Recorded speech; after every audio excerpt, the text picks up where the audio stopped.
Aquí, avui, podem veure la peça gran que a mi sempre volia cada any fer una peça gran.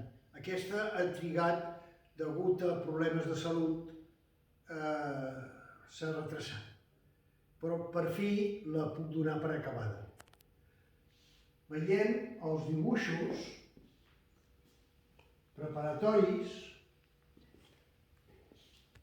que de fet va ser producte de que em vaig trencar un braç i quan el tenia una mica refet no tenia capacitat per pintar, però sí que amb la pluma i aquells cartrons de pH neutre podia traçar dibuixos.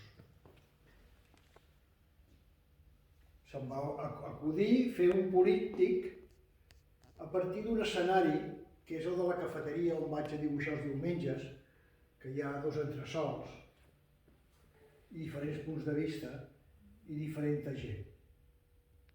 De tots aquests dibuixos que jo tinc acumulats en àlbums, vaig anar buscant personatges i personatges també de diferents pintures, no? Personatges del meu amic Max Beckmann, del meu amic Bruegel i d'altres. Aquí podem veure com verdaderament hi ha transportat a la tela un dibuix preparatori.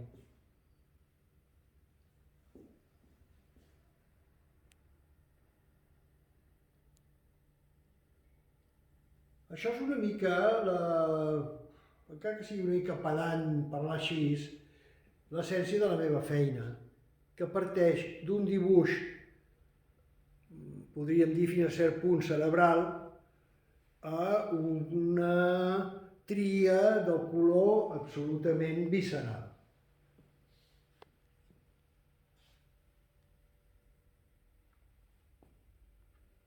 Per mi, el color és com un joc de dòmino.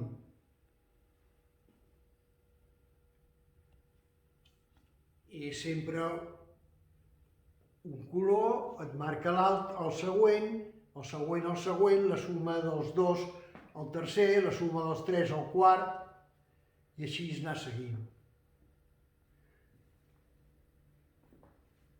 Cada peça independent podria ser un quadre independent, fins a l'extrem que, suposant que trobi un lloc per exposar aquest políptic i que hi hagi algú que vulgui comprar una de les peces, seria substituïda per una peça que jugués amb les peces del costat, però que fos diferent de la que ha marxat. És una mena de joc. És clar que sempre hi ha coses que són el leitmotiv que tinc ara, que és l'escala de 8 esglaons i la figura que baixa.